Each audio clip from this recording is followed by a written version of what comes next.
هل السينما انتهت؟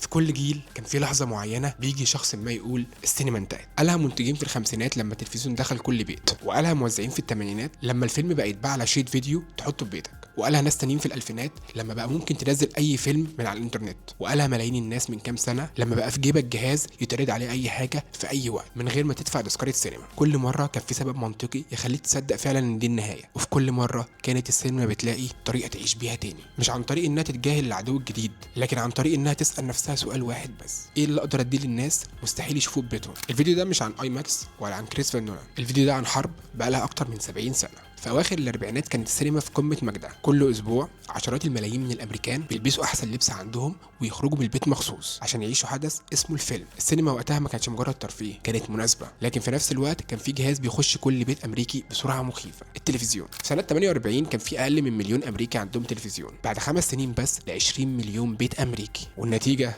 كانت مباشرة. الناس ما بقتش محتاجة تخرج عشان تتفرج على حاجة، الحاجة بقت تجيلهم لحد عنده. وبين سنة 46 لسنة 53 عدد تذاكر السينما في أمريكا نزل للنص، استديوهات كتير قفلت وسينمات كتير اتحولت لمخازن، ومنتجين كتير قالوا نفس الجملة اللي بتتكرر كل 20 سنة: احنا انتهينا. لكن هوليوود ما استسلمتش، وبدل ما تحارب التلفزيون بنفس سلاحه قررت تسأل السؤال اللي هيحمي السينما لحد النهارده: التلفزيون بيقدر يعمل ايه وايه اللي مستحيل ممكن يعمل؟ الإجابة كانت واضحة: التلفزيون شاشة صغيرة أبيض وأسود، صوت واحد من سماعة واحدة، فكان لازم السينما تدي حاجة أكبر من كده بكتير. سنة 53 ظهرت تقنية جديدة اسمها سينما سكوب. فكرتها بسيطة جدا: عدسة خاصة بتضغط صورة عريضة على شريط الفيلم العادي وتفكها تاني وقت العرض على شاشة أعرض بكتير. فجأة المشاهد بقت أكبر، الصحراء بقت أوسع، والمشاهد ما بقاش يحس إنه بيتفرج على فيلم، ده واقف جوه المشهد. ومعاها ظهر الصوت المجسم، والفيلم بقى بيتسمع بعمق مش موجود في أي شاشة تلفزيون. والنتيجة الناس رجعت السينما تاني، مش لأن الفيلم بقى أحسن، لكن لأن التجربة بقت أمتع بكتير من التلفزيون. ومن هنا ومن غير ما حد يحس اتولدت فكرة هتفضل تتحكم في السينما 70 سنة جايين: لو عايز الناس تسيب الكنبة وتتحرك لازم تديهم حاجة مستحيل يشوفوها في بيتهم. معركة التلفزيون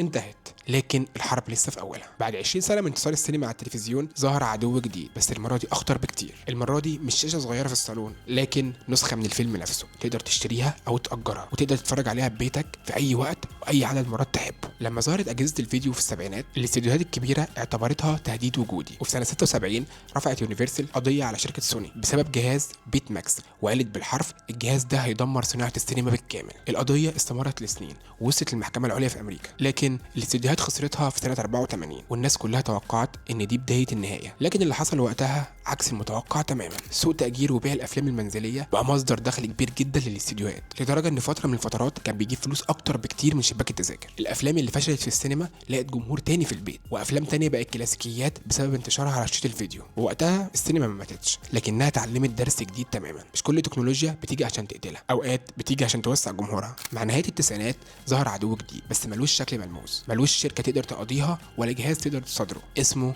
الانترنت. في وقت قصير بقى تقدر تحمل اي فيلم من غير ما تدفع جنيه واحد. منصات مشاركه الملفات ومواقع التورنت خلت اي فيلم متاح لاي حد ولاي مكان مجانا تماما. وقتها صناعه الموسيقى وصناعه السينما دخلت مرحله رعب جديده: خسائر بالمليارات كل سنه، ومحاولات لا نهائيه من مطاردة القرصنه من غير نتيجه حاسمه. المره دي السينما ما قدرتش تحل المشكله بحل تقني واحد، لان القرصنه لسه موجوده لحد النهارده، لكن الصناعه المره دي اتعلمت حاجه جديده: انك تدي للناس بديل شرعي ارخص واسهل من القرصنه. وده بالظبط اللي فتح الباب للمعركه الجايه. سنه 2007 شركه كانت بتأجر DVD قررت تعمل حاجه هتغير الصناعه بالكامل، من غير انتظار، من غير اي شيء مادي. هتقدر تشوف الفيلم على الانترنت خلال اقل من 10 سنين. الاستريمنج بقى هو الطريقه الرئيسيه اللي بيتفرج بيها ملايين الناس حول العالم، والاستديوهات اللي كانت بتحارب القرصنه لقت نفسها فجاه بتتنافس مع منصات الاستريمنج، بتنتج افلام ومسلسلات اصليه بتنافس اي فيلم سينمائي. المره دي المعركه مختلفه، مفيش عدو واحد تقدر تحدد شكله، مش جهاز ولا شريط ولا موقع قرصنه، لكن تغيير كامل في عاده المشاهد نفسها. الناس بقت متعوده انها تشوف اي حاجه فورا على شاشه في بيتها بجوده عاليه وباشتراك شهري بسيط. وبقى السؤال اللي في دماغ كل مخرج وكل استديو: لو الناس عندها حاجه في بيتها ايه اللي يخليها تقوم اصلا؟ لو كل معركه فاتت كانت بتحارب السينما من بره، فالمعركه دي مختلفه تماما. العدو المره دي مش بيحارب مكان المشاهده، لكن بيحارب مدى الانتباه نفسه. فيديوهات مدتها 15 ثانيه بتوصل معلومه او تسليه اسرع من اي فيلم، والذكاء الاصطناعي بقى يقدر ينتج صوره او مشهد او حتى فيلم قصير كامل في دقائق، ومن غير ممثلين ومن غير اي موقع تصوير. السؤال اللي بيواجه صناعه السينما النهارده مش هل الناس هتشوف الافلام، لكن هل الناس تقدر تقعد ساعتين متابعه لحاجه واحده. وهنا بالظبط وسط الضجه دي كلها ظهر مخرج قرر يسال سؤال ساله الاجيال اللي قبليه: ايه اللي اقدر اديه للناس مستحيل يشوفوه ببيتهم؟ نولان مش اول مخرج يهتم بحجم الصوره، هو امتداد لخط طويل بدا من الخمسينات، لكنه من القليلين اللي رفض يستسلم للكاميرا الديجيتال واصر انه يصور ذا اوديسي بكاميرات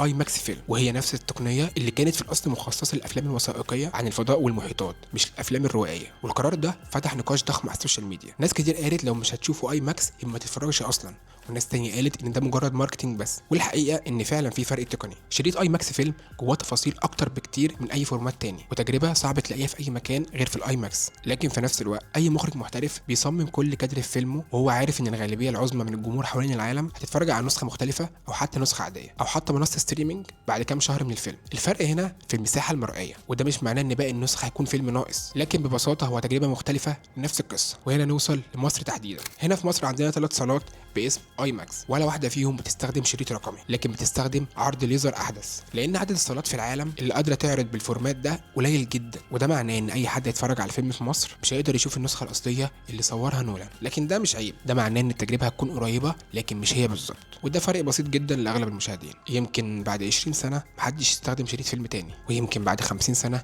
كل الافلام تعمل بالذكاء الاصطناعي. يمكن حتى كلمه السينما نفسها تكون معناها مختلف عن اللي احنا عارفينه دلوقتي. في كل مره كان في حد بيقول خلاص خلصت، لكن من التلفزيون للفيديو المنزلي للستريمينج للذكاء الاصطناعي والتيك توك، السينما كانت بترد: ايه اللي اقدر اديه الانسان مستحيل يحصل له وهو في بيته. ذا اوديسي واي ماكس مش نهايه الحكايه، هم بس اخر جمله اتكتبت لحد دلوقتي. في حرب مستمره طول ما في انسان عايز يحكي قصه، وفي انسان تاني مستعد يسيب بيته ويروح يسمعها في الضلمه وسط ناس غريبه ما يعرفهاش في نفس اللحظه بالظبط. السينما ما ماتتش لانها ما كانتش بتحارب عشان تكسب، كانت بتحاول بس تفضل موجوده.